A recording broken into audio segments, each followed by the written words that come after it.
Assalomu alaykum hurmatli vatandoshlar va odatdagi yangiliklarimizni boshlaymiz. Boshlashdan oldin katta iltimos, meni ko'rayotgan bo'lsangiz, podpiskani bosinglar.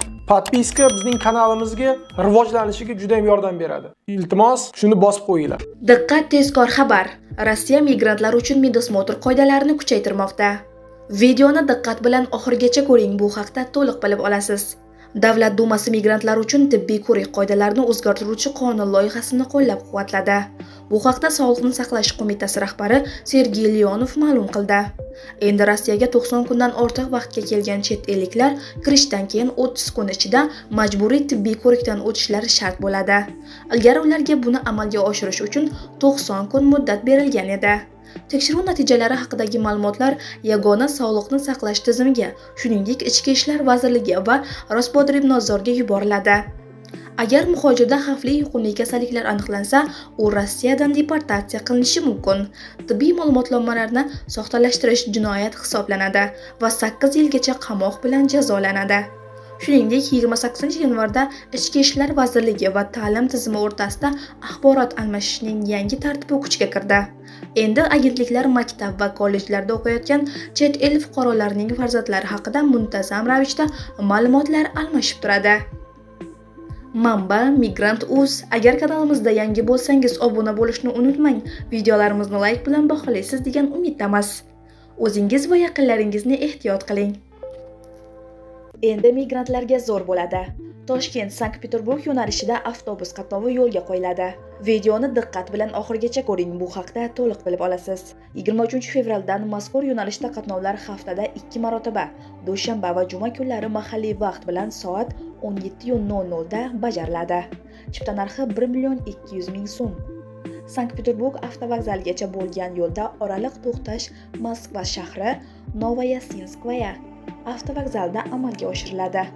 Toshkentga qaytish reyslari ham haftaning dushanba va juma kunlari bajariladi. Avtobuslar Sankt-Peterburg avtovokzalidan mahalliy vaqt bilan soat 17:00 da jo'naydi. Manba Migrant Mobil. Agar kanalimizda yangi bo'lsangiz, obuna bo'lishni unutmang. Videolarimizni like bilan baholaysiz degan umiddamiz. O'zingiz va yaqinlaringizni ehtiyot qiling. Diqqat, tezkor xabar. Rossiyada migrantlar soni kamaydi. Endi nima bo'ladi? Videoni diqqat bilan oxirigacha ko'ring, bu haqda to'liq bilib olasiz. 2026-yil boshiga kelib Rossiyadagi xorijiy fuqarolar soni 5.7 millionga kamaydi.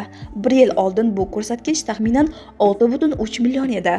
Bu haqda Ichki ishlar vazirligi vakili Aleksandr Pirojogin migratsiya siyosati bo'yicha konferensiyada ma'lum qildi. Uning so'zlariga ko'ra, asosiy sabablardan biri Rossiyadagi migrant bolalar sonining kamayishi. Ularning soni deyarli 4 dan 1 qismga kamaydi. 2025-yil uchun rasmiy natijalar fevral oyida e'lon qilinadi.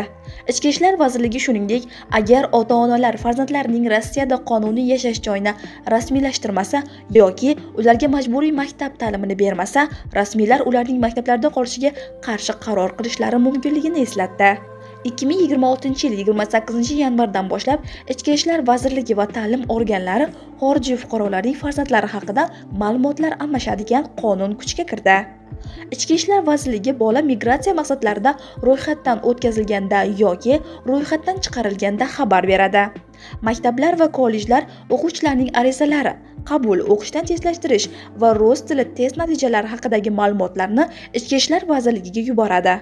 Mutaxassislarning fikricha, qonunlar qattiqlashishi tufayli migrantlar soni ham kamaygan.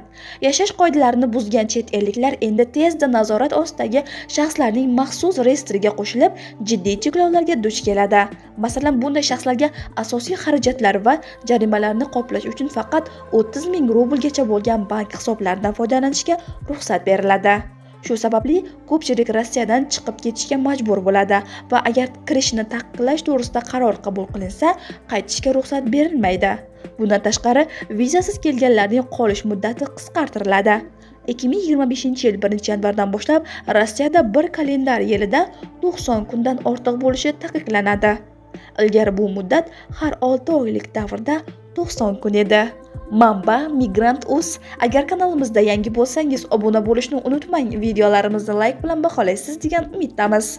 O'zingiz va yaqinlaringizni ehtiyot qiling. Diqqat, tezkor xabar.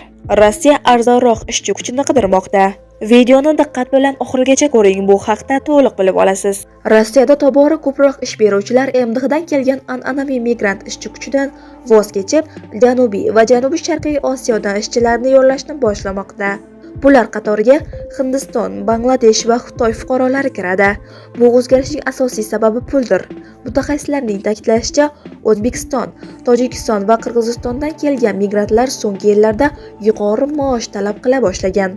Ular tobora ko'proq oyiga $1000 va undan yuqori daromad so'rashmoqda. Ko'pgina kompaniyalar, ayniqsa qurilish, logistika, qishloq xo'jaligi va tozalash sohalarida bunday xarajatlar juda katta bo'lib bormoqda. Shu bilan birga Osiyo mamlakatlaridan kelgan ishchilar kamroq, taxminan oyiga $700-800 ishlashga tayyor. Bu biznes uchun sezilarli tejashni anglatadi. Shuning uchun ish beruvchilar tobora ko'proq Osiyoga qarab, xarajatlarni kamaytirish va foydani saqlab qolishga harakat qilmoqda. Biroq bir ishchini boshqasi bilan almashtirish ham yangi muammolarni keltirib chiqaradi.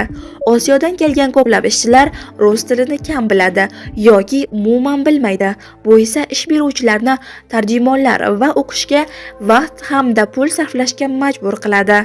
Hujjatlarni rasmiylashtirish, uy-joy bilan ta'minlash va kundalik hayotni tashkil qilishda qiyinchiliklar paydo bo'ladi. Bundan tashqari, bu ishchilarning ishga, intizomga va xavfsizlikka yondashuvi odatiy yondashuvdan farq qilishi mumkin. Mutaxassislarning fikricha, bu odatiy bozor reaksiyasi. Ishchi kuchi narxi oshganda biznes arzonroq muqobilini qidiradi. Ularning fikricha, kelgusi yillarda kompaniyalar tobora ko'proq aralash jamoalarni tashkil qiladi va turli mamlakatlardan kelgan migrantlarni ish bilan ta'minlaydi. Migrantlar uchun bu raqobatning kuchayishini anglatadi. Ish o'rinlari kamayib bormoqda va talablar qattiqlashmoqda. Ish beruvchilar tobora pastroq ish haqiga ishlovchi va yangi sharoitlarga tezroq moslashishga tayyor bo'lganlarni tanlamoqda.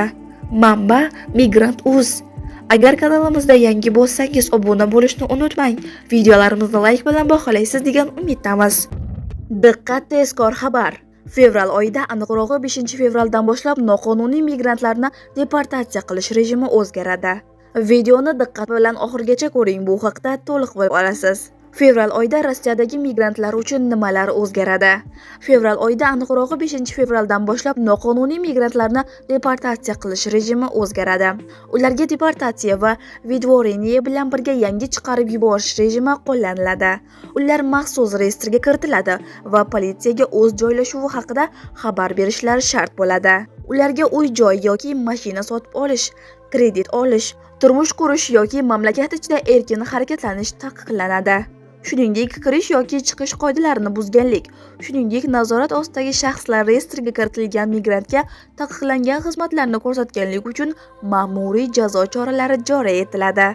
Endi politsiya xorijiy fuqarolarni Rossiyadan ma'muriy ravishda chiqarib yuborish bo'yicha mustaqil ravishda qaror qabul qila oladi. Manba: Migrant.uz. Agar kanalimizda yangi bo'lsangiz, obuna bo'lishni unutmang. Videolarimizni layk bilan baholaysiz degan umiddamiz. O'zingiz va yaqinlaringizni ehtiyot qiling. Diqqat, tezkor xabar.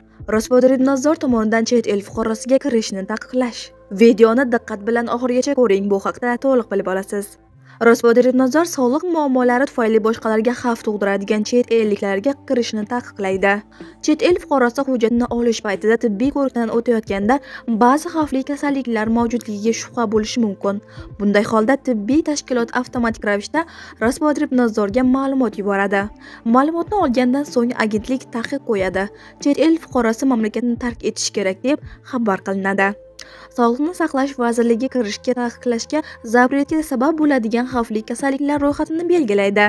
Asosan quyidagi kasalliklar aniqlansa, zapret qo'yiladi: sifilis, lepra, sil kasalligi, tuberkulyoz, OIV, VICH. Manba: Migrant Mobil. Agar kanalimizda yangi bo'lsangiz, obuna bo'lishni unutmang. Videolarimizni layk bilan baholaysiz degan umiddamiz. O'zingiz va yaqinlaringizni ehtiyot qiling.